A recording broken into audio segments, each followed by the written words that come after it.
Shukrani Nzanzu Mangese faisait rire les gens. Good morning, I'm thank you very much. I'm thank you. C'était un comédien, un artiste pygmée. Il avait gagné le concours Goma Challenge Musica en 2022. 104 candidats au départ, 12 finalistes, et lui, il avait remporté le trophée. Il aurait pu rester en ville, profiter de sa notoriété, mais non. Mangese est retourné vivre au camp de Ngadi, près de Beni, parce que c'était chez lui. Le 31 mai 2026, les ADF sont entrés dans le camp de Ngadi. Scène d'horreur à Ngadi ce dimanche matin. Dans cette localité du Nord Kivu, le sang et les corps sans vie qui jonchent le sol témoignent de la violence de l'attaque meurtrière perpétrée dans la nuit par les rebelles des forces démocratiques alliées. Ils ont tué Mangese, son père, sa mère, plusieurs de ses proches. Toute une famille décimée en une nuit. Ce même week-end, d'autres attaques à Vemba et Masulumwede. Bilan, environ 21 morts en quelques jours. Mangese ne fera plus rire personne.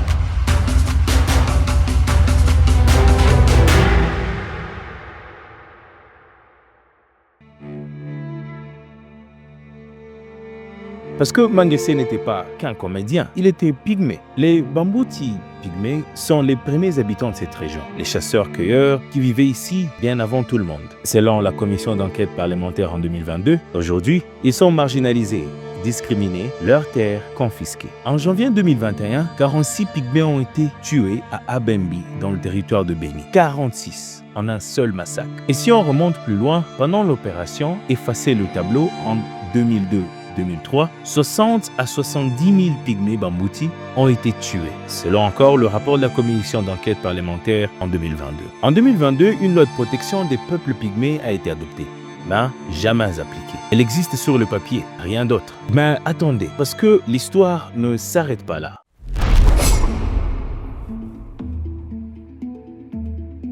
Le 8 septembre 2025, en Toyo, dans le territoire de Lubero, une veillée mortuaire était organisée. Des familles réunies pour enterrer un proche. L'ADF a frappé cette nuit. 71 personnes tuées lors d'un enterrement. John Tumaini était un évangéliste. Il a échappé de justesse. Il a raconté dans un rapport de la MONUSCO en septembre 2025 « J'étais passé par ce même village plus tôt dans la nuit. Quelques heures plus tard, le groupe rebelle ADF a tué de nombreuses personnes. Cela aurait pu être moi. » Quelques semaines plus tard, en novembre 2025, l'ADF attaque la maternité de Biambwe. 17 patients tués dans un centre de santé. Des mères, des femmes. Et cette même semaine, 89 civils ont été tués en 7 jours, selon la MONUSCO. Donc, voilà la question. Comment est-ce possible ?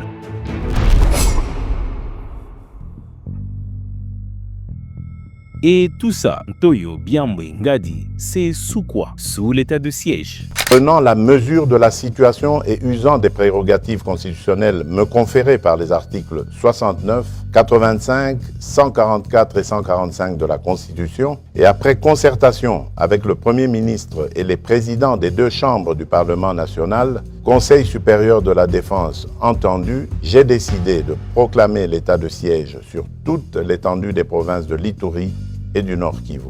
En mai 2021, le président Félix Tshisekedi décrète l'état de siège au Nord Kivu et en Ituri, censé durer 30 jours. 5 ans plus tard, il est toujours en vigueur. Alors, ça a marché? Voilà les chiffres de baromètre sécuritaire du Kivu.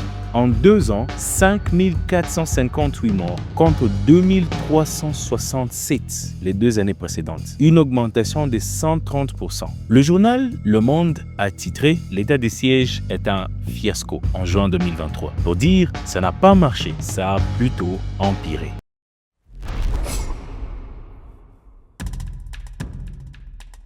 Mais ce qui est le plus difficile à avaler, ce sont les promesses. En avril 2019, Tshisekedi se rend à Beni. Il dit aux habitants qu'il a parlé aux dirigeants ougandais et rwandais. Il leur promet la paix. En octobre 2019, il dit « Je suis prêt à mourir pour la paix ». 7 ans plus tard, la paix n'est pas là. Il a promis de transférer l'état-major de l'armée dans l'Est. Jamais fait. Mais la présidence a démenti cela en 2020.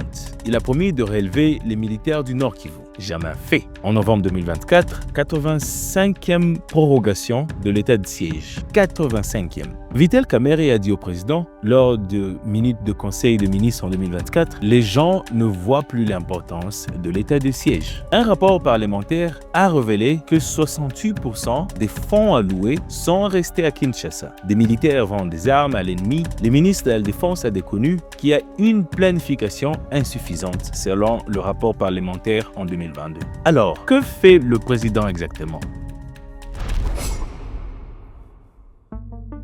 Pendant que Béni brûle, Tshisekedi parle. Il parle du M23, il parle du Rwanda. En août 2024, il a dit « Certains de nos voisins n'ont trouvé mieux que de nous remercier par l'agression. C'est le cas actuellement du Rwanda qui a une fois de plus agressé en mars dernier par des incursions directes de ses forces armées, les RDF, mais aussi occupe des localités de la province du Nord Kivu par un groupe armé terroriste interposé, le mouvement du 23 mars, M23. Près de la moitié de ses discours a été sur le Rwanda et le M23, selon l'analyse des discours de l'ONU en 2022. En 2024, à l'ONU, sanctions contre le Rwanda. 2025, à l'ONU, génocide congolais. Mais pendant ce temps-là, l'ADF a tué 1600 civils. En 2024, ça a été l'année record, selon ACLED. 450 autres dans les premiers trimestres de 2025. Plus de 6000 civils tués par ADF depuis 2013. Crisis Group a analysé cette diplomatie est driven by anti-Rwandan rhetoric and willingness to compromise. Et le résultat, les FARDC sont détournés de la chasse à l'ADF pour combattre le M23, créant un vide sécuritaire que l'ADF exploite. Et ce n'est pas ce qu'on montre à la télévision. Le monde voit parfois des images de morts à Béni sur les réseaux sociaux, de corps, de larmes, puis on scrolle et on oublie. Mais derrière chaque image, il y a une histoire. Massikester raconte « Ils sont entrés en chantant. Ils ont tué mes 17 voisins. Aujourd'hui, je vis dans une salle de classe. » Selon le témoignage BCNUDH en 2025. En juin 2026, le pasteur Paluku Innocent est tué à Mbao avec sa femme et sa fille. 300 civils tués par l'ADF en 2026, selon BCNUDH de l'ONU. Mais l'année n'est pas encore finie. Alors, que fait le gouvernement? Le 1er juin 2026, un communiqué. Le gouvernement condamne avec fermeté. Mais condamné, voilà ce qu'on a. Après 5 ans d'état de siège, les FURDC a comptabilisé en 5 mois plus de 300 civils tués. La NVC exige une enquête internationale. Jean-Paul Kapitula de la protection civile de Béni appelle à des actions concrètes. Pas de communiqué, des actes. Arsène Mouaka, député national de Béni, a dit « Le président doit répondre devant le peuple ». Et la vérité est simple, le gouvernement congolais a abandonné Béni. Pas par manque de moyens, par manque de volonté. Tshisekedi préfère le spectacle diplomatique à l'ONU que la protection de son peuple. Les caméras internationales au village qui brûlent. Les Congolais méritent mieux que des promesses creuses. Ils méritent la paix. Pas des discours, pas de condamnation, mais la paix.